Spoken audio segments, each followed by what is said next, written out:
Bonjour à tous. Alors aujourd'hui, un thème qui intéresse toujours beaucoup de monde, les équations avec valeur absolue, hein, qu'on va résoudre en utilisant un tableau. Donc dans cette équation, vous voyez à gauche dans le premier membre, on a valeur absolue de 3x plus 6 et à droite, on a 3 plus 2 fois une valeur absolue. Donc c'est très compliqué à résoudre et on va, et vous allez voir, donc utiliser un tableau et séparer notre étude en plusieurs intervalles. L'idée pour résoudre ce genre d'équation, c'est d'arriver à se débarrasser des valeurs absolues. Le problème, c'est qu'en fonction de x, eh bien, vous savez qu'une valeur absolue peut prendre plusieurs expressions. La définition de base, c'est que valeur absolue donc, de x, c'est x si x est positif, et c'est moins x si x est donc strictement négatif. Donc ici, vous voyez, ça va avoir quoi comme conséquence? Eh bien, pour la première valeur absolue de 3x plus 6, ça va donc être égal à 3x plus 6 si 3x plus 6 est supérieur ou égal à 0. D'accord? Et ça sera donc moins 3x plus 6 si 3x plus 6 est négatif strictement. Donc ici, vous avez déjà deux cas. Alors à chaque fois, on va résoudre ces petites inéquations et ça va nous donner des intervalles sur lesquels on va pouvoir enlever le valeur absolue en remplaçant la valeur absolue de 3x plus 6 par l'une des deux expressions ici. Donc on est parti, on va essayer de rédiger ça correctement et après vous allez voir, on va tout mettre dans un grand tableau. On commence donc avec l'expression de 3x plus 6, de valeur absolue de 3x plus 6. Donc on a dit, si 3x plus 6 est supérieur ou égal à 0, alors valeur absolue de 3x plus 6, c'est donc 3x plus 6. La valeur absolue n'agit pas si le nombre qu'on met dedans est déjà positif. Donc ici, on va résoudre cette petite inéquation. 3x plus 6 supérieur ou égal à 0, ça équivaut à dire, donc on enlève 6 des deux côtés, 3x est supérieur ou égal à moins 6, et donc ça équivaut en divisant par 3, quand on divise par 3, ça ne change pas le sens, ça fait supérieur ou égal à moins 6 sur 3, et donc ça fait x supérieur ou égal à moins 2.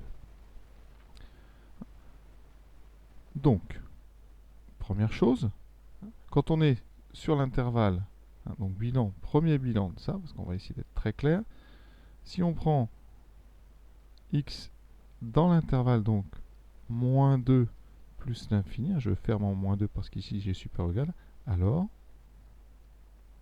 la valeur absolue de 3x plus 6, eh bien, elle a comme expression 3x plus 6.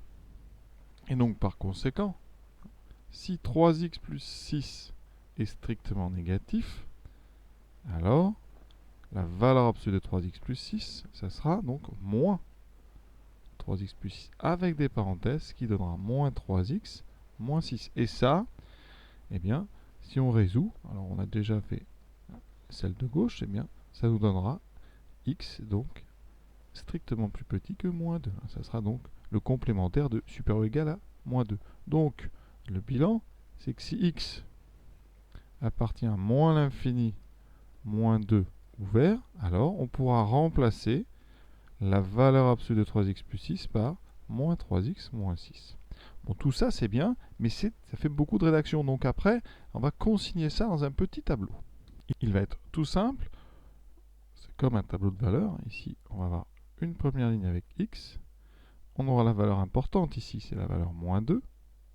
D'accord?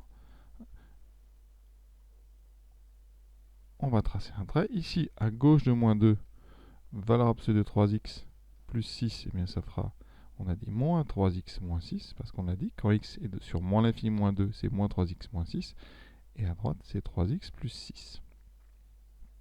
Et quand on est ici, au niveau de moins 2, on a dit que ça faisait 3x plus 6. Et si on veut être vraiment parfait, je dirais qu'en moins 2, vous pouvez remarquer qu'en moins 2, donc pour x égale moins 2, 3x plus 6, quand vous remplacez x par moins 2, ça vaut 0. Et si vous faites moins 3x moins 6, ça vaut aussi 0. Moins 2, c'est la valeur charnière.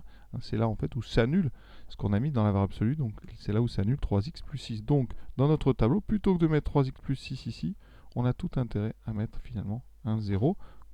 C'est beaucoup plus clair. Et comme ça, on aura voilà, moins de difficultés à la fin parce que maintenant, donc ça c'est notre tableau pour valeur absolue de 3x plus 6, on va faire le même tableau pour toutes les valeurs absolues qui apparaissent dans l'équation. Ici, il n'y en a que 2, donc maintenant on va faire un tableau pour valeur absolue de x moins 1. Pour valeur absolue de x moins 1, il faut donc étudier le signe de x moins 1. Donc ici, x moins 1, c'est supérieur ou égal à 0 quand x donc, est supérieur ou égal à 1, et c'est strictement négatif quand x est strictement plus petit que 1.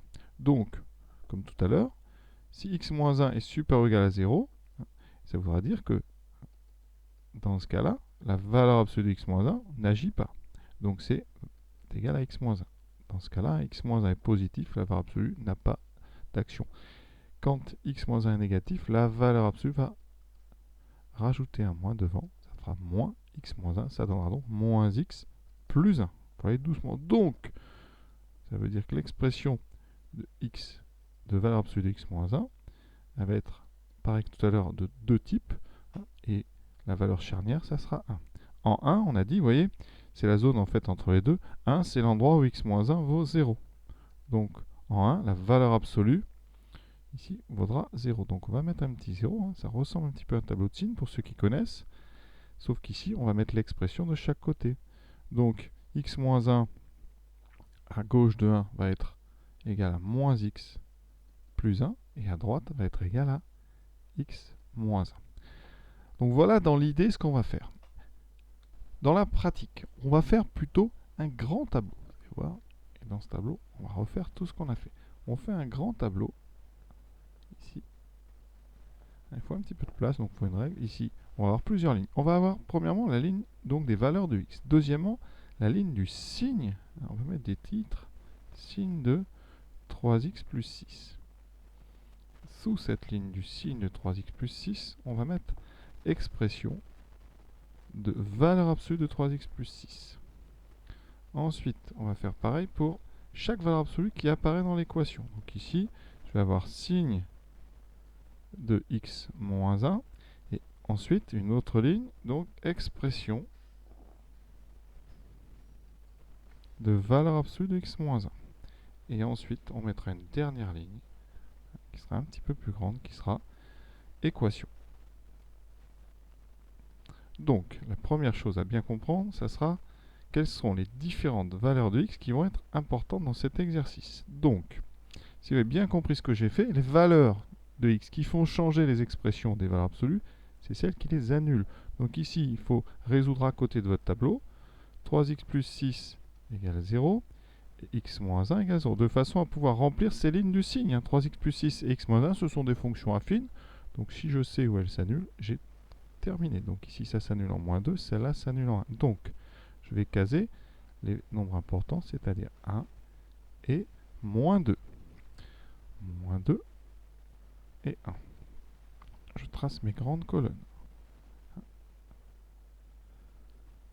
3x plus 6, ça s'annule en moins 2. C'est une fonction.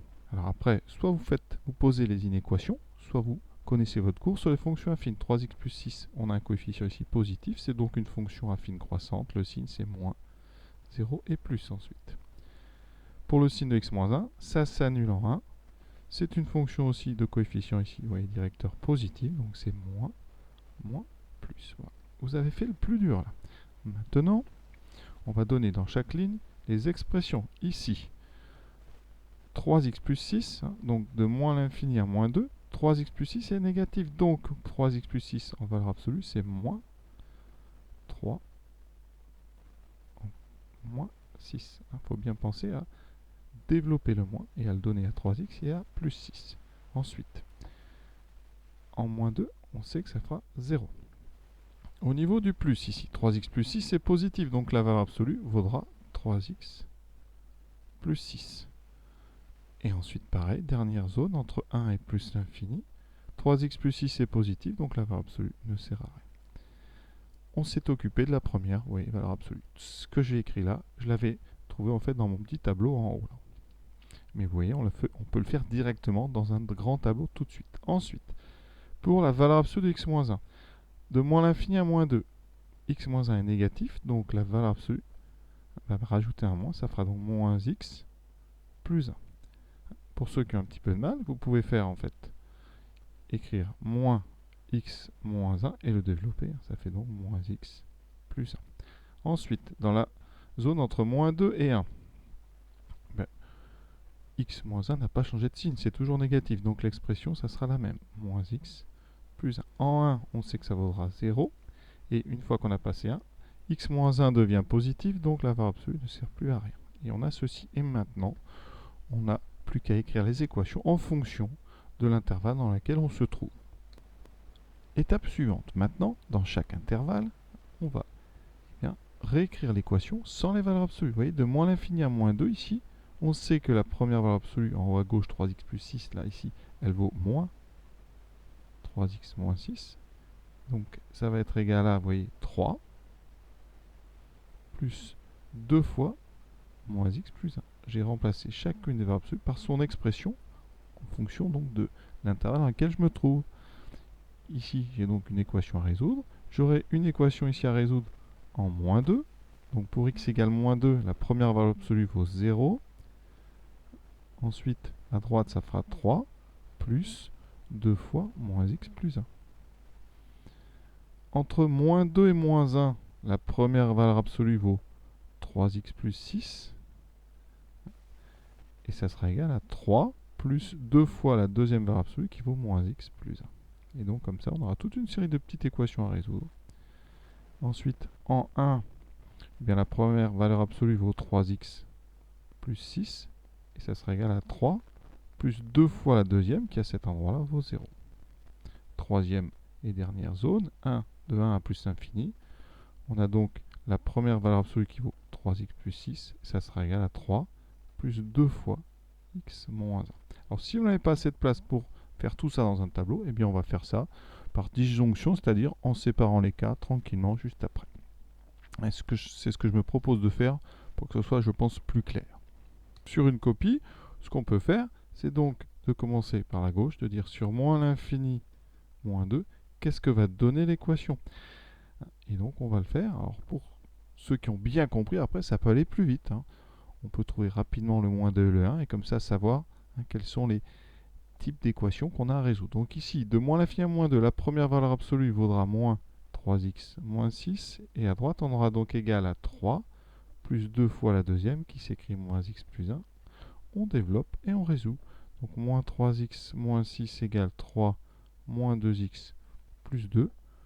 Donc ça fait moins x égale 5 plus 6, 11. X égale moins 11. Alors on n'a pas fini parce que la solution, enfin moins 11, c'est une solution potentielle. Il faut absolument que cette solution appartienne à l'intervalle moins l'infini moins 2 parce que votre équation ici, elle n'est valable que sur cet intervalle.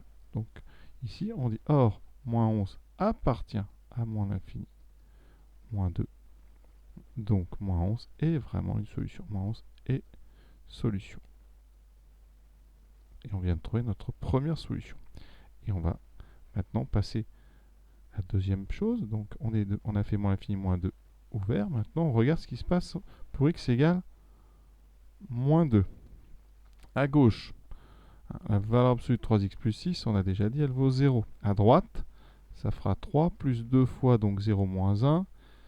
Moins 2 moins 1, 3 fois 2 fois 3, ça fera 9. Donc ça ne marche pas. Moins 2 n'est pas solution.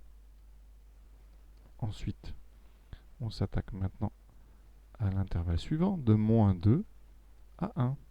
De moins 2 à 1, qu'est-ce que va devenir l'équation? La première valeur absolue, donc en haut cette fois-ci, vous voyez, regardez à gauche dans le tableau, on a changé de colonne. Ici, on est ici maintenant. Donc c'est 3x plus 6 qu'on a à gauche. Et à droite, par contre, ça fera 3 plus 2 fois moins x plus 1. Le membre de droite n'a pas changé. On résout. 3x plus 6 égale donc 3 moins 2x plus 2.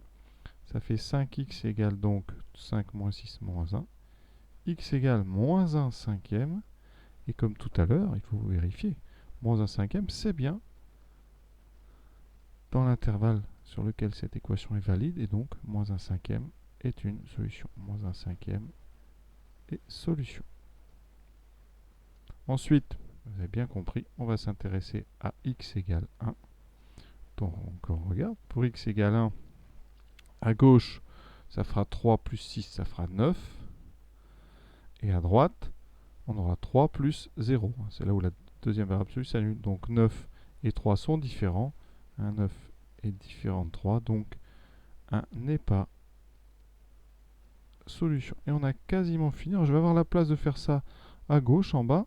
Dernière chose, donc sur l'intervalle 1 plus l'infini, l'équation va devenir donc 3x plus 6 égale à 3 plus 2 fois, cette fois-ci x moins 1. On résout. Donc 3x plus 6 égale 3 plus 2x moins 2, ce qui me donne x égale donc 1 moins 6, donc moins 5. Et là, oui, il se passe quelque chose. Moins 5, ça n'est pas dans l'intervalle. Moins 5 n'appartient pas à 1 plus l'infini, donc moins 5 n'est pas solution. Vous voyez qu'il y a quand même beaucoup de travail. On a résolu 1, 2, 3 équations et on a vérifié que deux nombres 1 et moins 2 n'étaient pas solution. Et après, il nous reste à faire un bilan. Donc, bilan de tout ça, on a trouvé quoi? On a trouvé deux solutions que j'avais encadrées pour ne pas les perdre. Donc, il y a deux solutions. Moins 11 et moins 1 cinquième. Donc, S égale moins 11, moins 1 cinquième.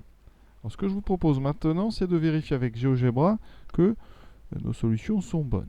Alors, regardez ce qui va se passer. Donc, première chose, je vais représenter pour vous montrer les valeurs absolues. Alors, sur GeoGebra, j'ai écrit, vous voyez en bas, abs, parenthèse, 3x plus 6. Voilà.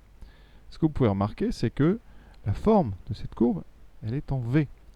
On a une partie où l'expression, vous voyez, est moins 3x moins 6. D'ailleurs, vous voyez, si je trace la droite d'équation y égale moins 3x moins 6, vous allez voir, elle se confond avec ma partie gauche de la courbe.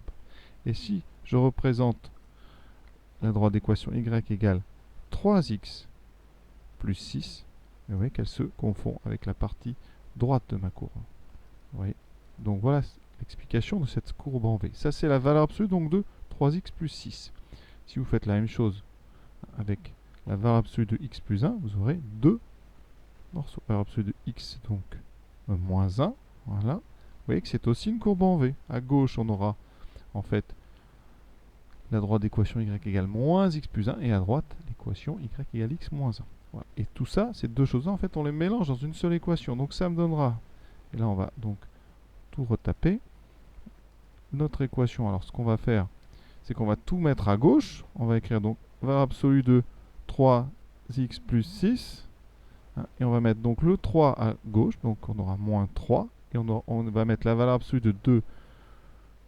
2 fois valeur absolue de x moins 1. On va le mettre aussi à gauche. Donc, ici, par des soustractions, ça fera donc 2 fois la valeur absolue de x moins 1. D'accord? Et je trace. Ici, alors pour l'instant, on ne voit pas grand-chose parce que, alors déjà, on a une solution qui apparaît ici. Vous voyez, cette solution, c'est moins 1 cinquième. C'est celle qu'on va être. Alors, on va prendre un petit peu de recul parce qu'on a une solution qui était moins 11. Donc, il faut que je recule. Là, voilà, regardez. Vous voyez, la courbe de ma fonction. Alors, c'est une fonction qui monte assez vite. Voilà. Fonction avec des petits morceaux un peu partout. Ici, on trouve effectivement moins 11 et moins 1 cinquième. Et si vous tracez les verticales, donc en moins 2, voilà, et la verticale en 1, ce sont des zones où la courbe change de forme. Et ici, la courbe de cette fonction, ici, avant moins 2, elle est comme ceci. Entre moins 2 et 1, elle a changé. Et entre 1 et plus infini, elle a changé. Et on a deux intersections avec l'axe horizontal qui sont moins 11 et moins 1 cinquième. Donc, je suppose que notre travail est correct. Et donc, on a terminé. Voilà, j'espère que ça vous a permis de mieux comprendre. Bien sûr, ces exercices qui sont compliqués. On en refera si vous voulez. Je vous souhaite une bonne fin de journée. À bientôt.